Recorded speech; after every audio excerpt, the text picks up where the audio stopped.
Good afternoon, everyone, and welcome to the weekly Innovative Business Advisors webinar. We've been doing this for exactly a year now. If you look at your calendar, it's April 1st, and I think most of us moved out of our offices in a hurry on roughly March 29th, 30th, or April 1st, whatever it was last year that we all moved out. So here we are a full year later, still talking about COVID, coping with and looking for alternatives to manage through COVID, and looking very specifically at the federal and local programs that are available to us. Today we have on the panel just Steve and myself again. I will be acting as host and Steve will be the presenter, and we'll try to take all of your questions. We did not meet last week, so there were some updates over the course of the last 2 weeks. Steve will be presenting those updates, and then we'll open it up for questions. But I do encourage you during the webinar to type your questions into the Q&A dialogue on this Zoom portal, and we will try to answer the questions as we move through the presentation today. So with that said, Steve, I'm going to turn it over to you and you can begin the presentation. Excellent, Marquita. Thank you. And as always, thank you very much for the wonderful job you do of the stewardship and leadership of these webinars. We are so appreciative of you. Even though we haven't been in the office together for the last year, we have at least had one meeting under our belt, and we've got some additional face-to-faces back as our team begins to regather as well, like many other companies around the country. So folks, here we are, April Fool's Day, and the stuff we got today is no joke. So we're passing on the real deal. As Marquita said, there's been a couple of updates that have happened over the course of the last couple of weeks. If you were with us week before last, we did a pretty extensive overview of the American Recovery Act that the current administration has put into play, and there's lots there. Since that point in time, there's been a couple of updates on some of the COVID aid programs, the PPP program in specific, and the Shuttered Venue Operators Grant. So we'll talk about those. And then the theme of these presentations, even though we've been focusing on aid programs over the course of the past year, we've also talked about survive, pivot, and thrive. And we recently were tasked to do a short presentation on buying versus building for your company, and it's an appropriate topic to talk about today, particularly in this venue.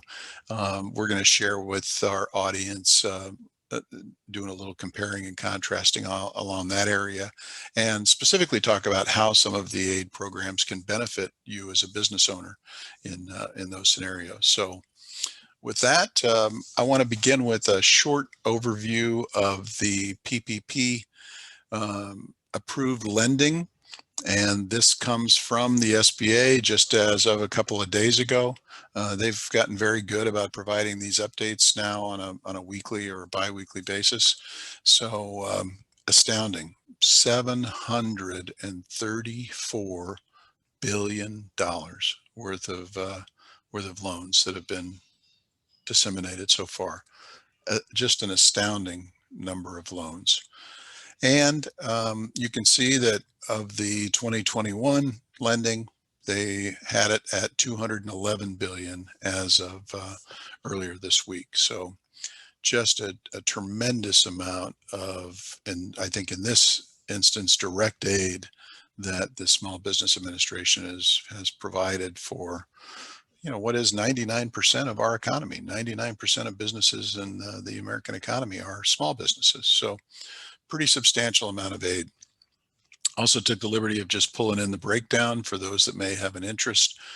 You can see exactly how the various loan programs break down between first draws, second draws, and those that are the smallest of the small, remembering that the current administration really put an emphasis on making adjustments to make it easier for companies of 10 or fewer employees to really participate, and those in the low and moderate income markets as well. So you can see by all accounts that's been pretty effective, and they certainly I would think have achieved the objectives that they established in that regard. And, you know, this is one of those situations where we just got to say hats off to these guys. They've done a nice job.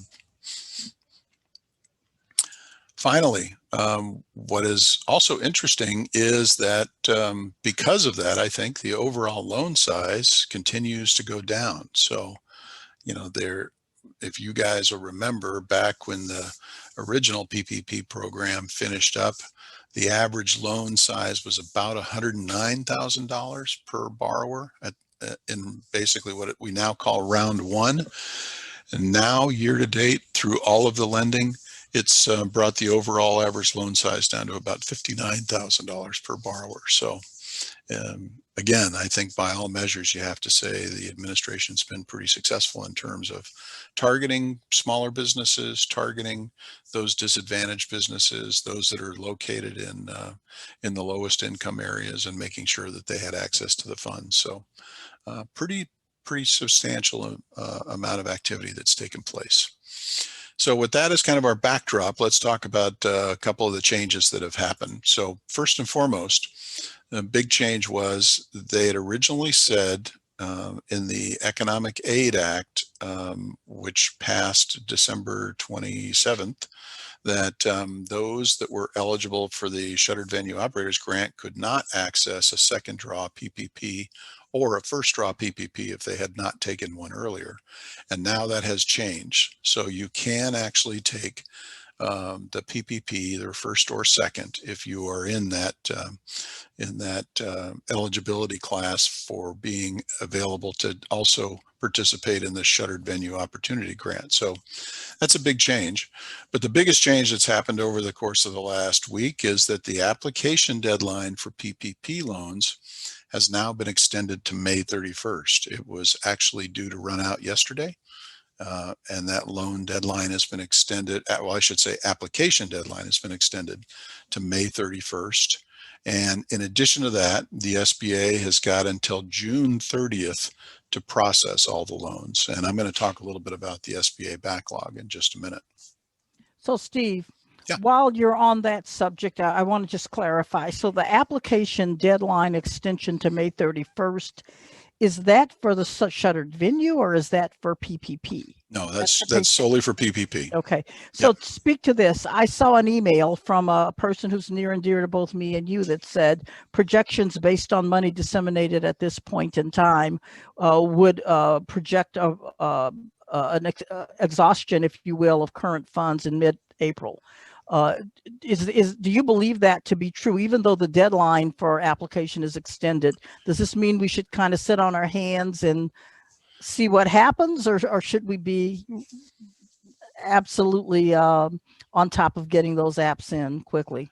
Well, as you well know, Marquita, we have strongly advocated that people get in line and apply as quickly as possible from our first webinar a year ago.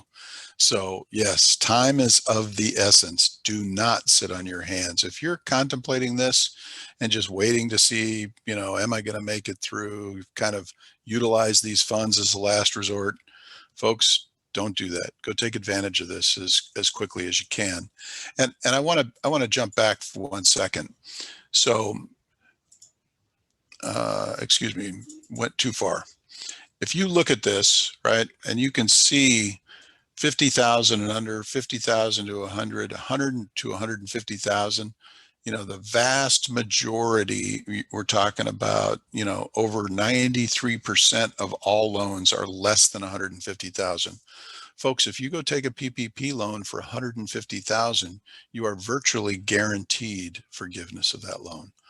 If you use the funds as they were designed, all you have to do is provide a certified statement saying that you've used the funds as they were designed to be used, and you will be granted forgiveness. I mean, that is in effect up to $150,000 grant to your business without repayment, without any cost whatsoever, other than the time it takes you to fill out the online application or the lender application, whichever the lender that you choose actually requires. And you know, those applications are pretty darn simple. You ought to be able to do it in 5 minutes or less. So never seen an opportunity where you've got more upside than this. And Marquita, thank you very much for the emphasis. We strongly encourage folks that they should be participating. And one of the things that that our friend shared with us about that potential to run out of money, and I'm going to chat about that in just a second, is that there is currently about 190,000 loan applications that are, quote, on hold due to some various error codes. And the SBA has said they are working feverishly to work through these. They're not sure whether they're data input glitches, whether it's the fact that there might be something else going on with the particular borrower, but they are working through them. And we've had several questions about error codes over the last several weeks, and frankly, we don't have a detail of all of the error codes, but the SBA has come out publicly and said that they understand this is an issue and they are working through them as quickly as they possibly can. So that is part of what is kind of holding out. When would they run out of money? Because as of today, there's only approximately $79 billion that are available for disbursement. So don't forget, $79 billion divided by an average loan of 59,000 still leaves an awful lot of loan processing available out there. And when they run out is I guess anybody's guess, but the SBA is saying that if the application flow continues at the current rate, they do anticipate that there is the potential to run out of funding before the end of April. So we would strongly encourage folks to get out and apply. And we know from firsthand contacts with various banks that it is taking a little longer this time than it did before. And that the timeline between the SBA granting the loan. So let me just step back a second. The process is, as a borrower, you make application with a lender, a bank or other neighborhood financial institution. You make your application with them. The lender then has to put your application, physically type your application into the SBA portal system. And then the SBA does their processing and notifies the bank whether or not the loan is approved or not approved. If the loan is approved, there is some additional processing that has to take place, and then the bank typically will disperse. They have to disperse within 10 days. And we're hearing right now that it is taking, somewhere between that 5 and 10 day period to get everything they need back from the SBA and get processing done. So not quite as immediate as it was the first time through, but still seems to be happening on a pretty rapid timeline, if you will.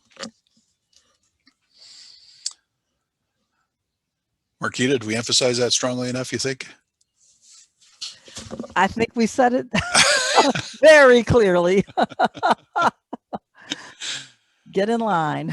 Get in line quick. And there are obviously lots of lenders that are still participating. So if anybody has any issue with that, reach out to us. We can give you a list of lenders to talk with. We know of many that are participating, and it doesn't have to be the bank that you deal with every single day. Okay, let me move on. Shuttered Venue Operators Grant. Again, just a quick reminder, they added another $1.5 billion to this fund. And they have formally announced that the application website is going to open on April 8th. So next Thursday, the application website will actually be open and available. Remember, they're reserving the first 14 days for those businesses that have been severely affected, 90% or more revenue loss. The next 14 days for those that have had 75% or more revenue loss. And then after that, basically they're opened up for everybody else. And also remember that, again, they've removed the exclusion. So if you were one of these venue operators and you had decided not to take a second draw PPP or a first draw PPP and only wanted to take the SVOG, the operator's grant, keep in mind that now you can do both. And basically what they will do is, let's say you were eligible for, I'll use the example of one of our clients who is going to be eligible for somewhere in the neighborhood of $2.5 million. And let's say that they took a PPP loan of 150,000. That 2.5 million would be reduced by the amount of their PPP loan, and their total grant would be 2.3 million. And the thought process and logic behind this is the federal government wants to make sure that the shuttered venue operators get everything they're eligible for, and they can use a combination of means in order to do that. They are expecting to be hit pretty hard by this. The SBA is gearing up. They expect that they'll get an awful lot of applications and that the money will probably exhaust itself pretty quickly. So I encourage you to be ready in that regard as well. And just a quick reminder, in order to do so, you got to make sure that you've got a Dun & Bradstreet number. Once you've got that number, then you need to go over to the SAM system and register your entity within the SAM system. And you're going to use part of your SAM registration to make application. And the website where you will make your application is at sba.gov. So we've got the full link here, and that application window will be available beginning next Thursday. All right, so hopefully our audience is well informed about all that stuff. I want to talk, we've spent a year talking about a lot of different aid programs, and one of the aid programs that is also available is the standard SBA loan programs. And the standard SBA loan programs, they've made significant adjustments to those, one-time adjustments, and to enable folks to be able to access traditional SBA financing at rates and under terms that have never happened before. So what have they done? They've taken SBA financing and they've said that there is essentially no origination cost associated with the SBA financing. It is very low interest rate now. And they have said that the SBA loans can all now be had at approximately 10% down. So, you can do a tremendous amount with the SBA loan programs. A lot of people think they're somewhat burdensome to use. They're really not any different than any commercial loan in terms of making application for them. The only difference is that it has to go to the SBA for final approval, and that can take, a week to a couple of weeks. So just to extend the timeline a little bit from your normal commercial loan process, and in effect, you could have a much cheaper loan and a much lower down payment loan that might be available to you on a commercial standpoint. So if you're a current business owner out there and thinking about our whole theme of survive, pivot, and thrive, I want to go into a little bit of a discussion about, for you today, is it better for you to put your resources in building your organization back up? Or should you consider potentially going out and doing an acquisition, going out and buying another similar organization and putting the two together? What would serve your company best in this regard? So we'll take a few minutes and let's walk through this. We're going to do a little bit of a comparison and contrasting the two different approaches to growth. We'll do a little definition of each, and then we'll go into some of the costs and benefits of each, and then finally end up with a little bit of a summary. So when we say build, what are we talking about? We're really talking about, in your existing organization, organic growth. What are you doing to grow your revenues day after day, month after month, year over year, right? Versus another way to grow would be to go out and buy another entity, add it to your existing company, and grow via a strategic acquisition. And not a lot of people in the lower middle market and Main Street areas use strategic acquisitions, but particularly today with the very low cost of funds with SBA loans, it is something that we are strongly recommending that people consider. So just to kind of ground us all, I want to talk a little bit about business success rate for private companies within the United States. And I'm going to use the Small Business Administration statistics here. So private small businesses in the United States are defined as those that are generating approximately $50 million a year in sales or less. And they are the primary job creator of our nation. There are approximately 30 million small businesses in operation at any given time, and they represent about 99% of all companies in the United States. And annually, they create about 1.5 million jobs. They are the job engine of our economy. And frankly, of those 30 million businesses, approximately 75% of them or a little more are considered micro businesses, meaning that 9 employees or less. That, you know, we talked about that the Biden administration is focusing on, particularly from a PPP perspective. They know that those are the companies that really do grow the fastest. They're the ones that are, you know, more likely to add 1, 2, 3 employees as they grow, and that's kind of the sweet spot of growth within the small business community. So 75% of all small businesses typically fit that description.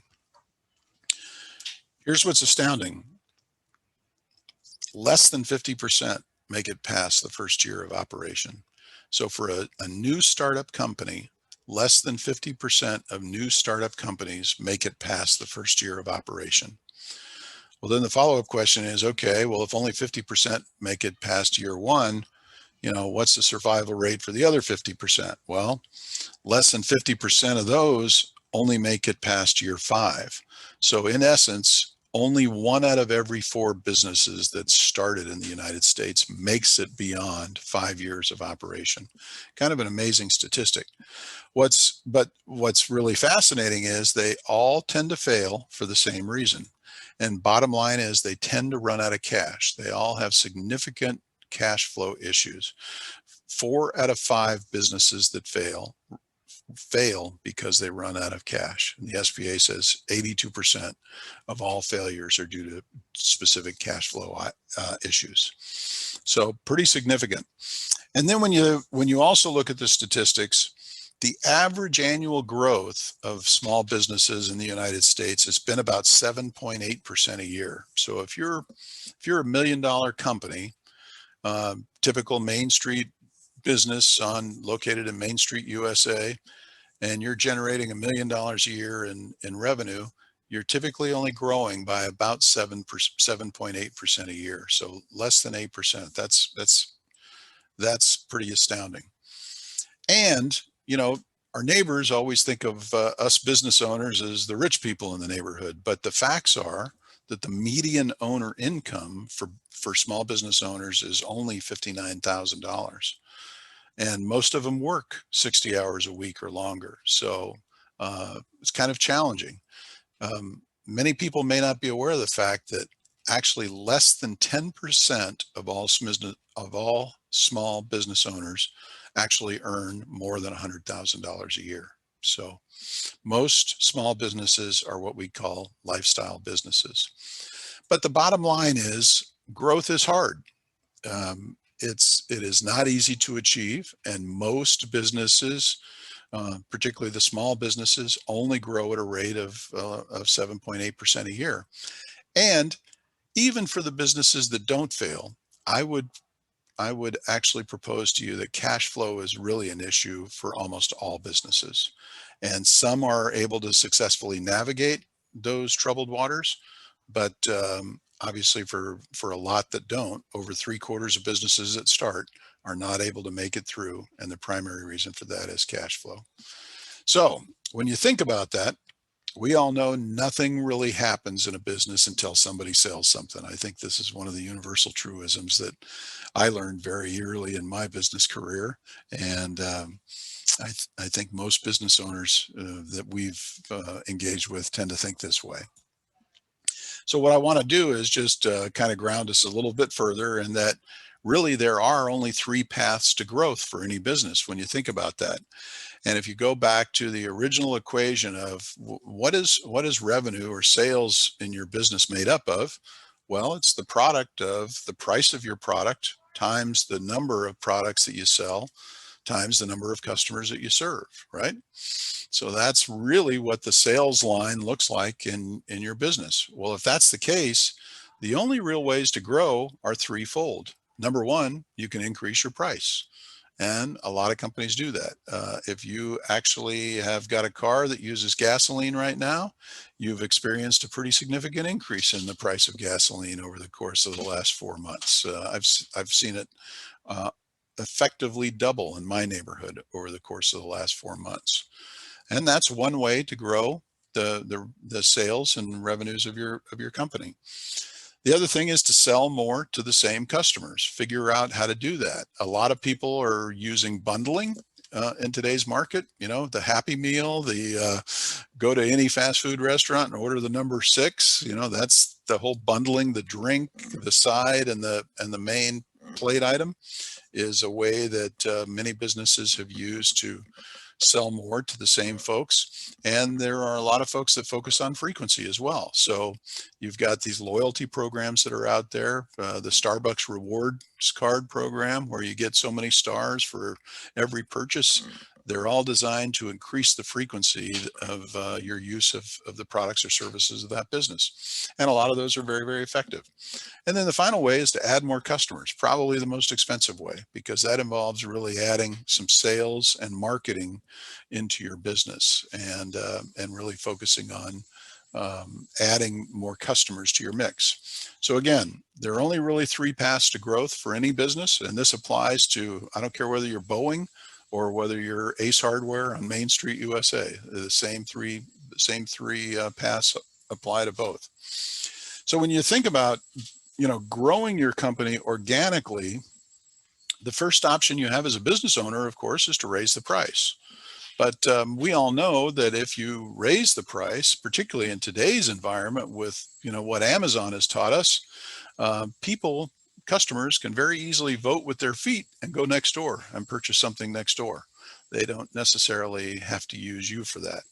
And as a matter of fact, these wonderful smartphone devices have made price shopping so easy that we can literally stand in a store and price shop on our phone while we're looking at the product on the counter in front of us. It's an amazing world we're in. So the bottom line is, if you're going to use the mechanism of raising price to help engineer growth in your business, you also have to figure in some level of attrition rate. And then you get to what's called the net contribution. So many people think that you are definitely going to experience just a fraction of the raise that you would normally expect, and that attrition rate with people actually moving somewhere else, or the fact that maybe they just decide they don't need as many if the price continues to go up. There are a lot of reasons for that, but it definitely has an impact on the equation. The other thing that's available to you as a business owner is you can always expand your products or services. You can add additional products. You can expand the variety, the options that are available for additional products.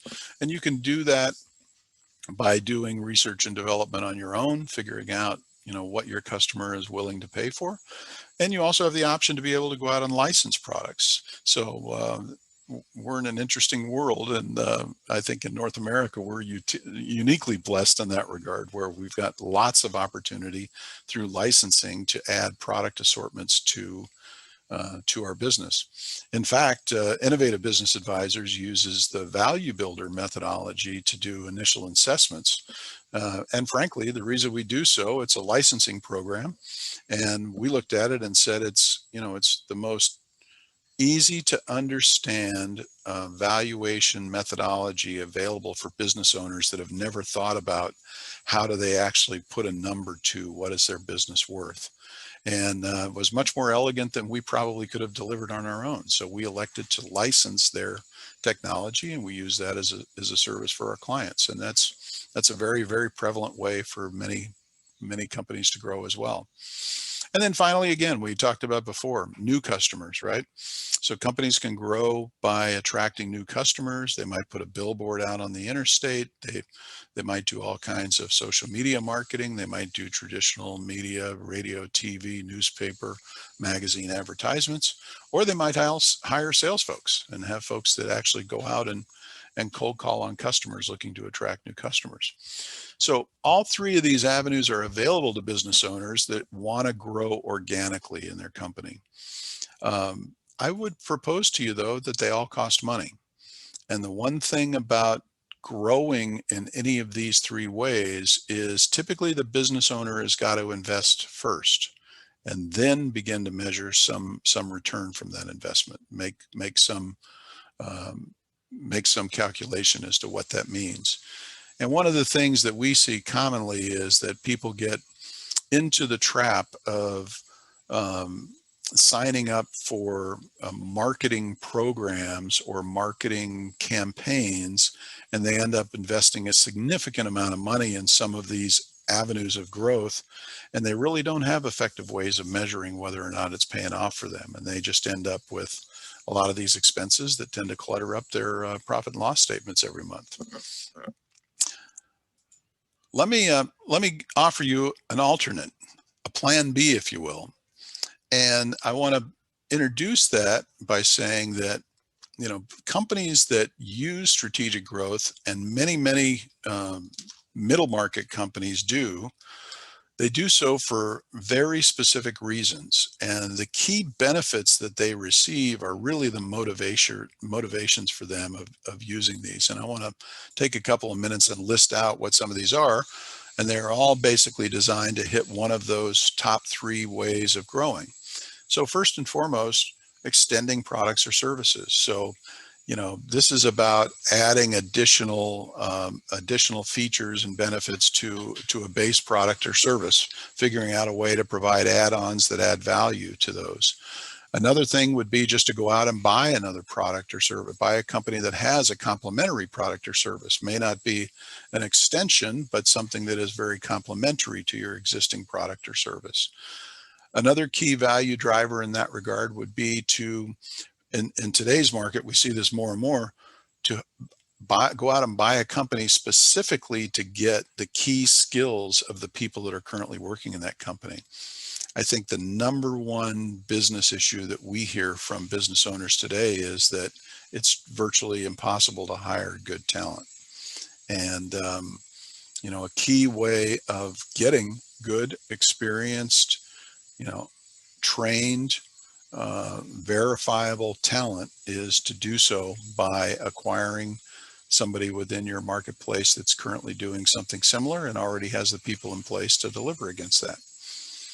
Another thing is adding key processes. Processes take time, effort, and money. We are in the process of adjusting our operating system within our company. And I can tell you, it has been a very significant investment in time, very significant investment in money, very significant investment in training. And it's just something that every business takes a look at from time to time. And we feel that it's necessary to upgrade our systems to become a better supplier for the customers that we serve. And that's a very common dynamic that many companies face. So a key way that a company can do that is they might look at somebody within their particular area of expertise that has already been through that upgrade cycle and say the key benefit of buying that company would be that we would get those systems and processes, and we would get a team of people that are already familiar with how to use them. And once we combine those with our existing team, we can pretty seamlessly upgrade our whole organization at the same time, getting some pretty significant benefits. It goes without saying, you can also add key customers. You can also expand into new territories and new geography. If your business is in one particular area of a city and you want to serve clients in another particular area of the city, it might be best to go out and buy a company that does that. That's quite prevalent in things like the heating and air conditioning business. So heating and air conditioning companies, the smaller ones, tend to be very localized. And a lot of those companies have grown by buying the local competitor in the next town over and been able to expand their reach that way. And the other thing is it enables you to eliminate some competition. And, we talked about, from a pricing standpoint, attrition is the big bugaboo of what happens in the marketplace. And business owners may be afraid to adjust price, worried about what their competitors are going to do. Well, you go out and eliminate the competition, all of a sudden those worries become much less meaningful. And then finally, you can generate some economies of scale, particularly if you're in a commodity business. If you are buying a lot of commodity type of product, scale is really important to helping you reduce the overall cost of your operation. And, all of these things can help you basically just eliminate or even spread the risk.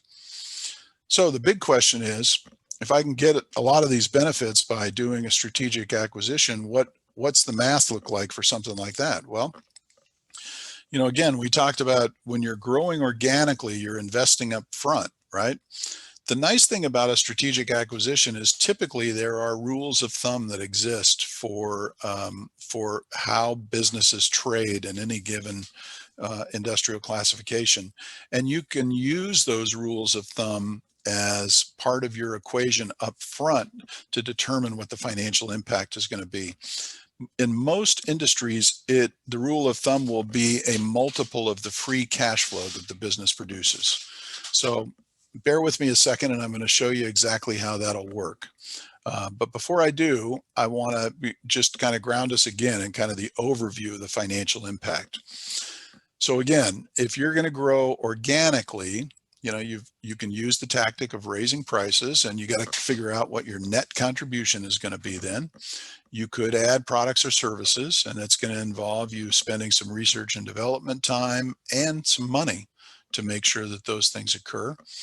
Or you could add customers. And again, whether you do that by increasing your marketing or adding salespeople or doing a combination thereof, it's going to take time and money to get both of those things in play.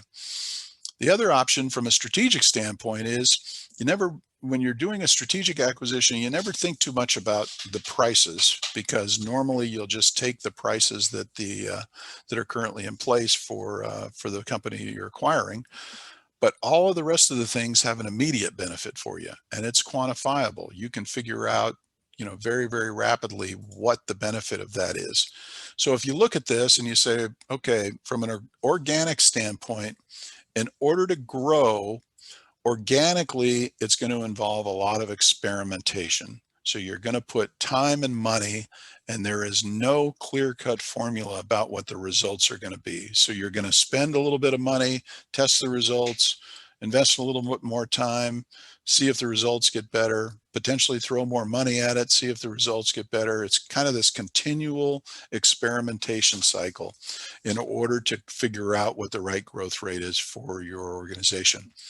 If you contrast that with doing a strategic acquisition, the one thing about a strategic acquisition is it's already proven. You can do the math up front. You can know exactly what the financial impact will be to you and your organization. So let's just talk a little bit more about the financial impact. Hey, Steve. Yes, ma'am. Yeah. Before you get into that, there are a couple questions that came back that go back to your earlier screen. So why don't we address those quickly now? And I think it'll just clarify. So Lynette asks, regarding the median income, and I believe that was about $59,000 that the owner, we call it the owner benefit, or what the owner take out from a business. She's asking, is that based on wages or does it include distributions? I gave my best guess on it in a typed answer, but you might add something to that. And essentially what I shared with Lynette was that for most small business, and I could get on a soapbox on this, and you could too, Steve, most small business owners take care of everything before they take care of themselves, and they often take distributions after all expenses are paid based on net profit. So typically when we see numbers like that, they typically are distributions as opposed to a planned salary. We don't think that's a good idea, though, do we, Steve? Oh, we don't. But you're right. Yep, you're exactly right about that. Okay, and then Larry asked, did the stats about the business failures that, roughly 82% of failures within the first 5 years, did that include the COVID effect? And my guess on that is no, because we don't know No. what the COVID effect is yet. Yeah, that's correct. This data was 2018 data, which is the most recent data from Okay. the Small Business Administration. Okay. So, yeah, so we don't know the effect of that yet, but we will at some point in the future. We know that it's going to be significant. It is estimated that over 20% of small businesses have had a pretty serious effect, and I think it's going to be very interesting to see what the total impact is going to be from this pandemic. And then our last question was regarding valuations. You did mention the Value Builder product that we use on the assessment side, but asked very specifically about valuations and licenses. And I shared that Terry Lammers is our CVA and that he's certified through NACVA, the National Academy of Certified Valuation Analysts, and that we use a variety of engines for that data, but we have recently used SageWorks. So you might address that if I'm off kilter on there. Oh, you're 100% on target. So I mentioned the Value Builder because it's a real simple way of understanding that the value of your company is just not solely the financial value.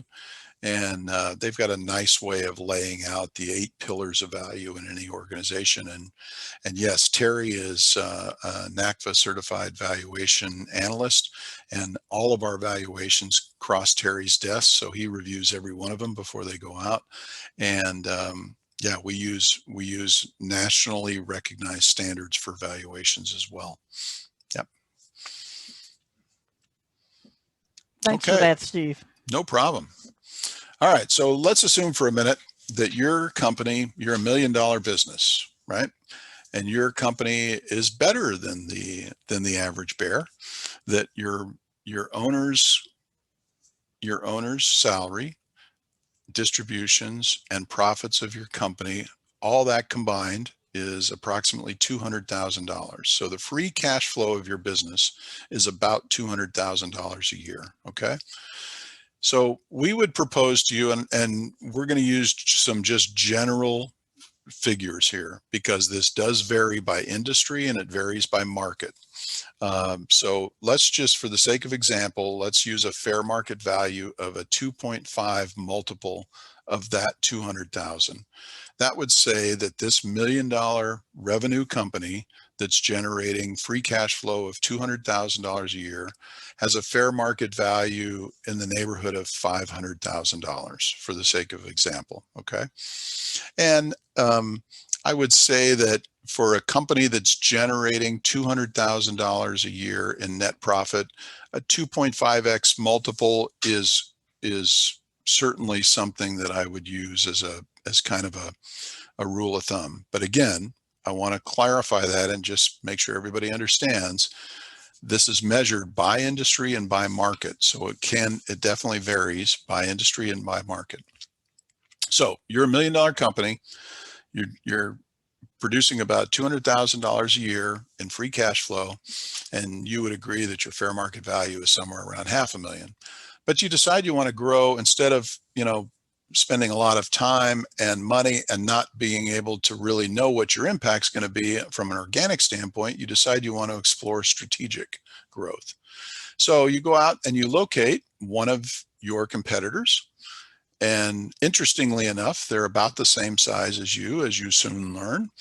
And from a net profit perspective, they're about the same size as you as well. So you rightly assume that their value would probably be very similar to yours.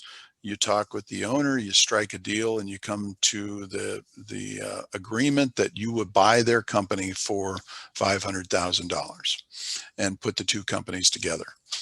Now, in today's environment, using SBA lending, you can borrow that $500,000. You can borrow 90% of that $500,000. So you would have to invest $50,000 in down payment.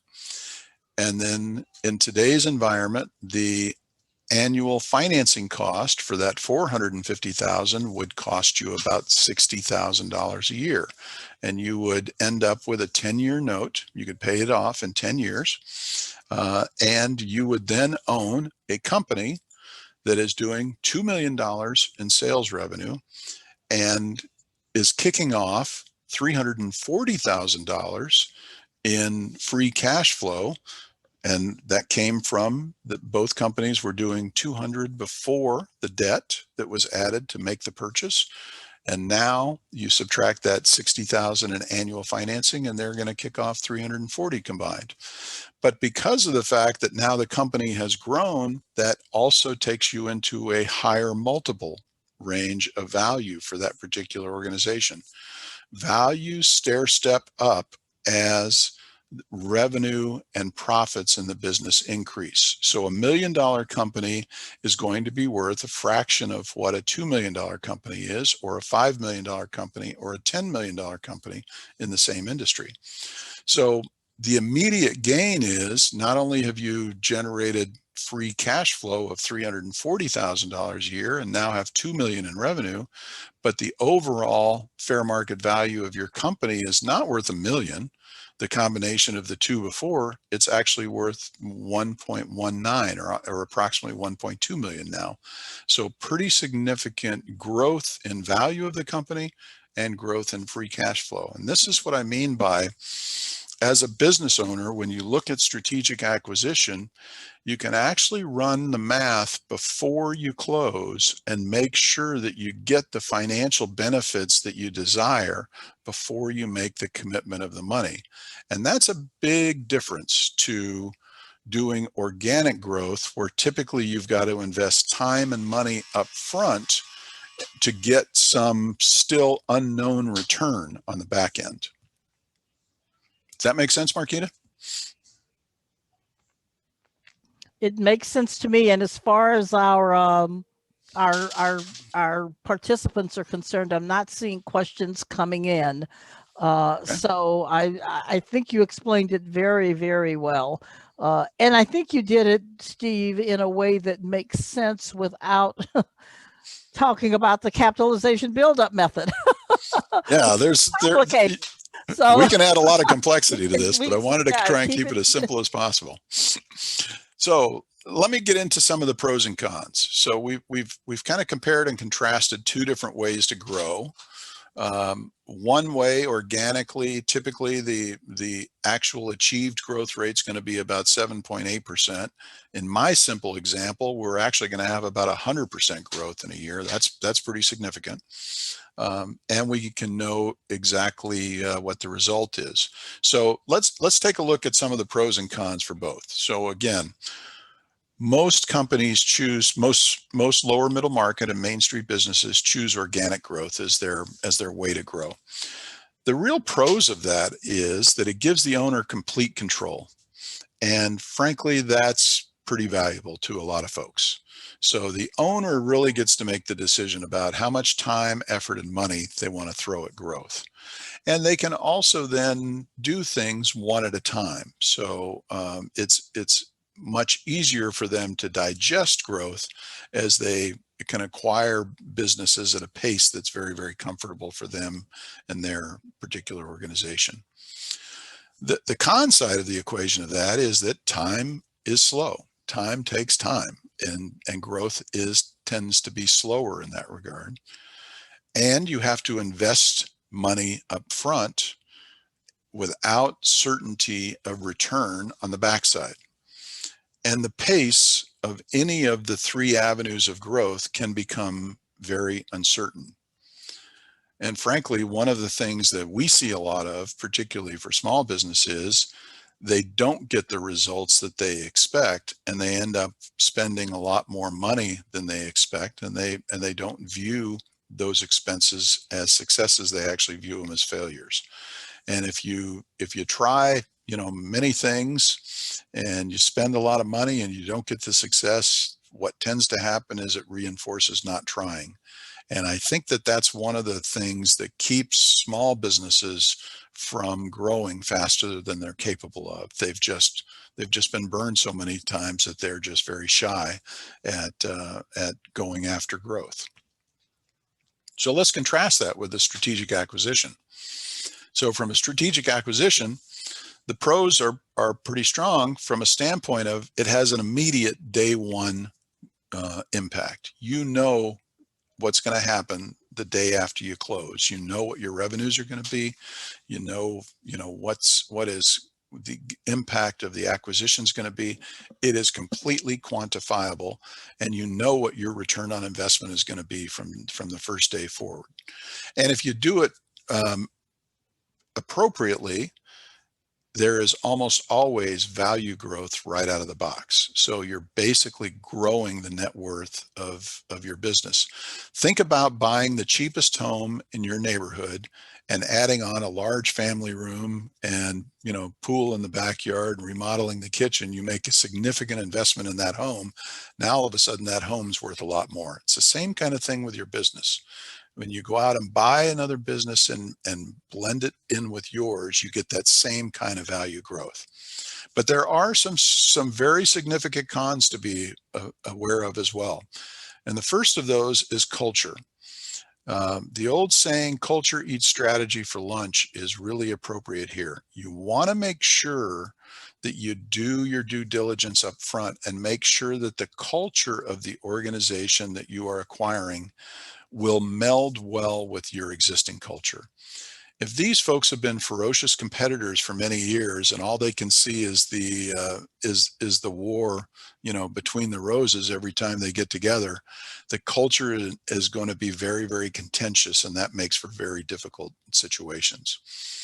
And the same thing applies to the people side of it. If where we've seen people fail in strategic acquisitions is coming in day one and making huge changes to the people within the organization, changing their job descriptions, changing their job responsibilities, changing their compensation, making significant changes for the people of the acquired company. And people will vote for their feet then. They'll leave. They will not stay around and contend with significant change.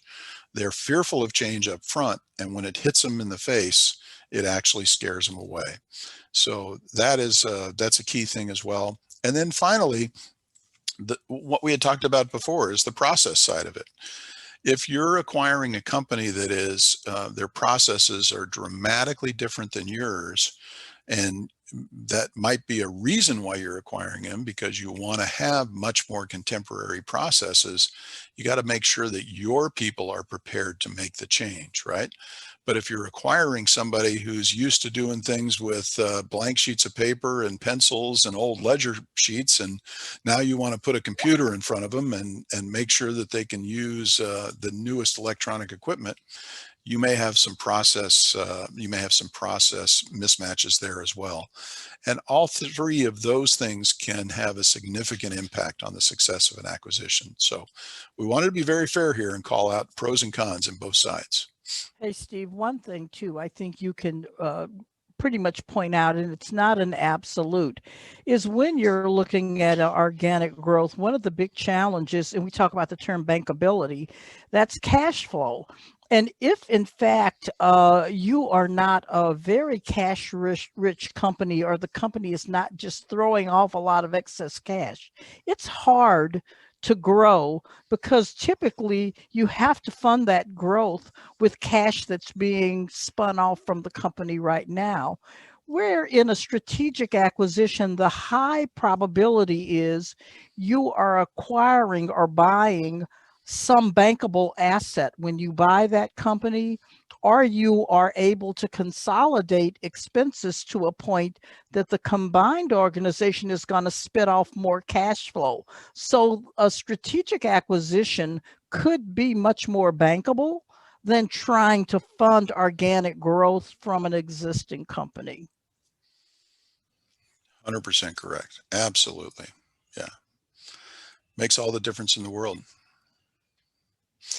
And it gives you a little more margin for error than when you've got those assets under your disposal. So again, this is the time, as we've talked all year, survive, pivot, and thrive. Really think about that as a business owner. Now's the time for you to really pivot and to really thrive. And if you came out of this or are emerging from this pandemic in decent shape, keep in mind that there may be many of your competitors that are not in as strong a position as you are, right? And you might really benefit by going out and making a couple of acquisitions right now. We've worked with many companies to help them do this, and we've seen spectacular success. And it's just an amazing way to really enable your company to take the elevator up the range of value rather than taking the stairs. So this is what Marquita and I do for the majority of our work week, and we've got lots of resources available. We would invite you to use any of our resource tools here. And again, we are very appreciative of your attention on a weekly basis. And we hope that this presentation today will give you some food for thought as you begin to think about how to position your business to pivot and thrive into the future. So Marquita, with that, are there any particular questions or anything else that's come in that we haven't addressed yet?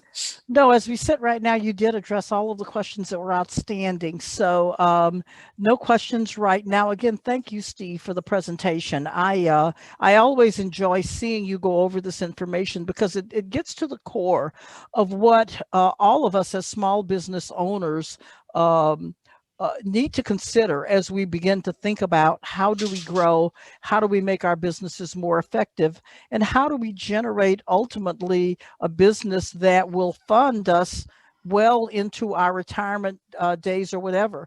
So whether you're on the sell side or the buy side, there are many things in that presentation, I think, Steve, to consider.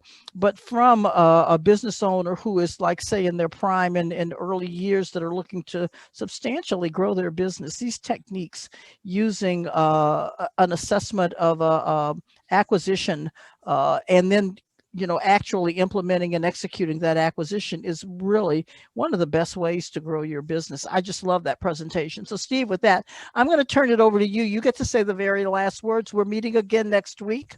So we'll see everyone next week. We'll send the information out that you saw today along with all of the handouts. It will be posted on our YouTube channel, and the YouTube channel will have a link to our Google Docs database where you will be able to see the actual PowerPoint slides. So with that, Steve, take it away. You get to close the meeting. Awesome, Marquita. Thank you. Beautiful, beautiful wrap up.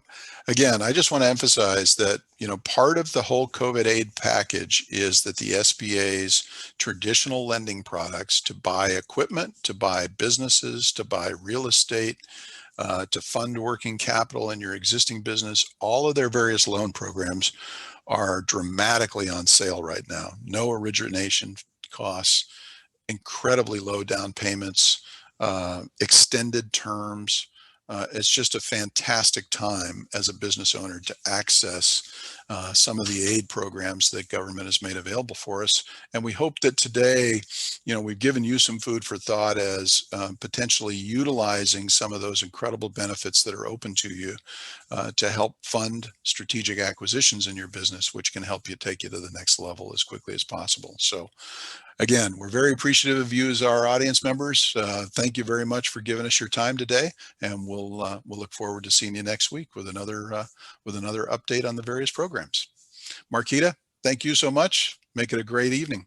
Bye-bye. We'll see you next week. Take care.